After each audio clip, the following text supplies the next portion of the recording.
Today we're gonna look at the Fenix 8 from Garmin with the Enduro 3. You can also compare it with the Polar and also the 965. Yeah, just a quick view at how they look in appearance. Of course, the Fenix 8 on the right with the normal silicone strap. Some people still get a little bit of aching on the skin from those those bands. So they also have this Velcro, and this is on the Enduro 3. On the left you see the navigation screens, by the way. The Enduro 3 is always the 51 mils, and the Fenix 8 you can get it in 3 sizes. And this is the 47 mils on the Fenix 8. It is a little bit of blinking I see through the camera lens. I think you can see that, but that's not the case really on this Fenix 8. By the way, it's set to the brightest screen level of display level brightness. It's also done on the Enduro 8. I just want to show you the brightest color here in the very good sunlight. So perfect day for running and doing some activities. By the way, if you liked the video, please hit the thumbs up. You can get the Fenix 8 in 3 sizes, so 43, 47, this one, and 51. You can get all of those in AMOLED. That's of course the biggest difference between the Fenix 8 and this Enduro 3. This is MIP, memory in display. That's why it's also a little bit cheaper, but it also lacks a couple of features like the microphone, but later I'll tell you more about that. This one you can get it also in AMOLED, and the 2 biggest sizes also in the MIP. So for a little better battery life.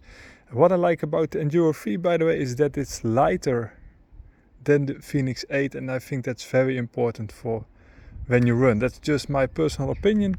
The weight difference, I feel that, and that's why Enduro 3, it is good to just think about it. You lack perhaps now we just tell. You miss the AMOLED screen, of course. That's why you don't need battery life. For that reason is a little bit better. You don't get the microphone function and the voice command, which is on the Fenix 8. This one you don't get the dive features which are on this Fenix 8.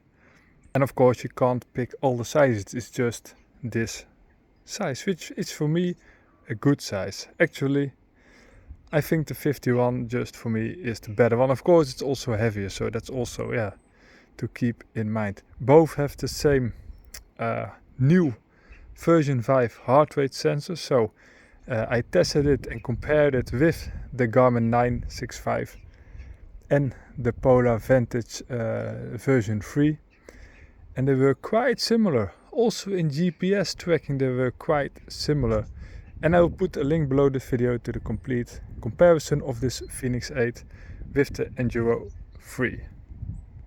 So I think you see this better now. You hear a couple of birds and perhaps some boats, but yeah, let's just dive into the Fenix 8. So if you just stop this activity, you see it's already measuring the heart rate from the finger. You see the new sensor. You see also the back side, the 47 mils, the dive functionality. Charging unit, of course, is always a little bit deeper on the unit, so it doesn't touch the skin, so it can't corrode, can't rust. That's what I like. It has 3 buttons on the left without any signs on that. That is on my 965, that we do have the signs, the symbols.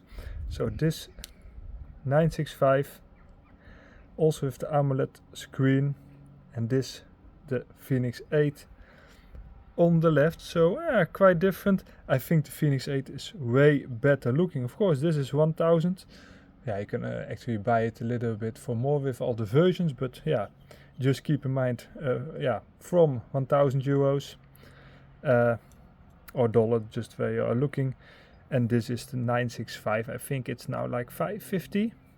The Polar Vantage version 3. Polar is doing a good job at making nice and very trustable heart rate measuring watches, but yeah, like in the smartwatch functionality, I think perhaps a little bit behind the Apple, the Samsung, and the Garmin's. I don't know. Perhaps a little, yeah. And again,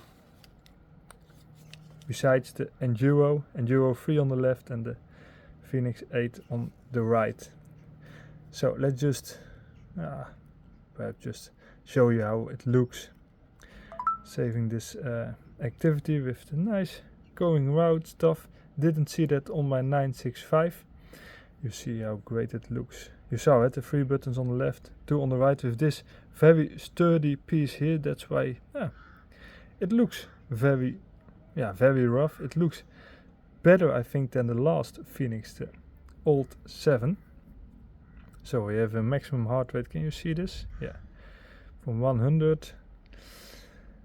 So I changed the screen. This is just the home screen, and you can just go and swipe it like you used to do, I think. All the notifications. We can go. Can we go to the right and left? No, we can't do that. Can we go down? Yeah, we can go down. So you get the messages. If you want to start an activity, you get all the help instructions, by the way, if you start using it. So we have here the activities. You have so many activities, and it's just, yeah, nice clicking. Then you see all the activities. It used to, like, you see a small picture and then it was like a little bit moving. That's not the case. I don't think you can change that, but in activities they are, I think, just the best. They have so much. So all the motorsports, snowmobile, I didn't see that before. I think this is quite a cool Defender, I think. That one. Both activities, and yeah. So, and when you want to do one, just like always, click on it, press play, and you see everything. So battery life, all the screens, of course you can change it.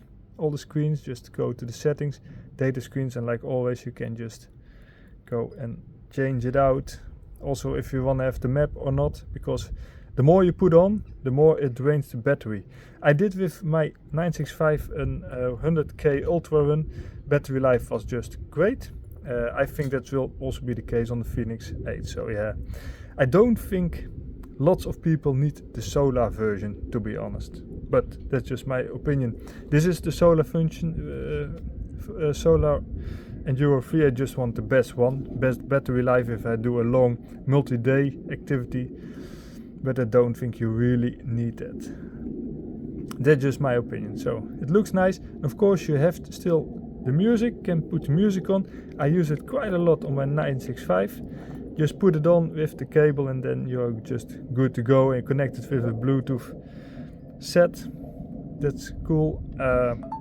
What I will do, I will make like detailed reviews later on when I use it for quite some time. Because you have then, I think, the best information.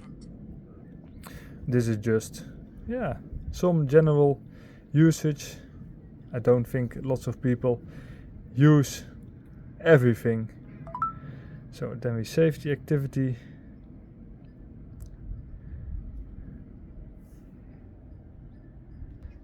And you get all the stats of the activity. Like that, and if you go back, you can also go to all the other stuff, training effect, the heart rate graph, the power. I also use the stride sensor on my shoe. That's, I think, more accurate than this Fenix 8.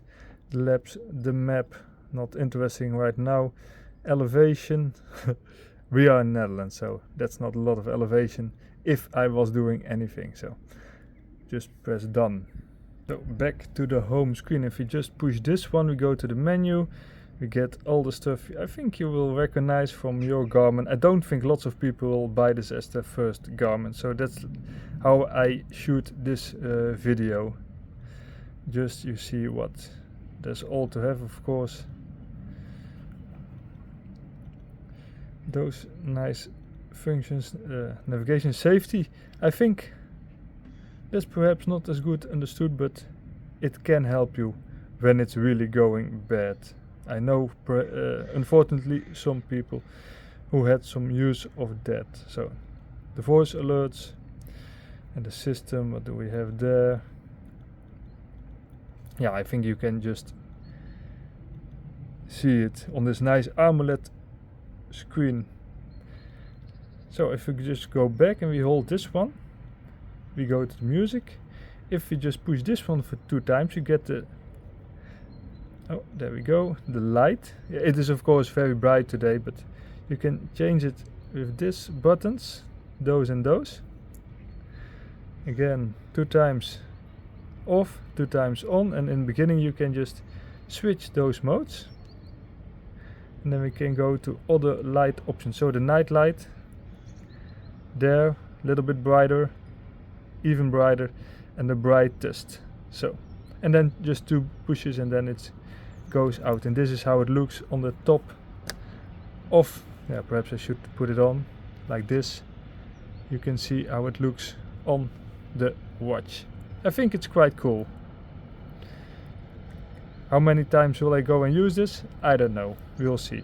So you can take those off, those straps. That's also the thing people are asking. And then you get just the unit. This thing, this diving ring above here, that's on lots of Garmin's. You can't twist it. I think it's not good when you pay $1,000 or even more. I think you want this just to turn. I think that's a disadvantage. I don't think if it does turn that lots of people will go and use it, but yeah, that's just how I think about it. So that's it, the Garmin Fenix 8. Again, under the video I will put the link to the comparison of all the other watches. I will make separate videos on this channel. Please subscribe and see everything about running. So thanks for watching, hope you liked it with a big thumbs up, and see you next video.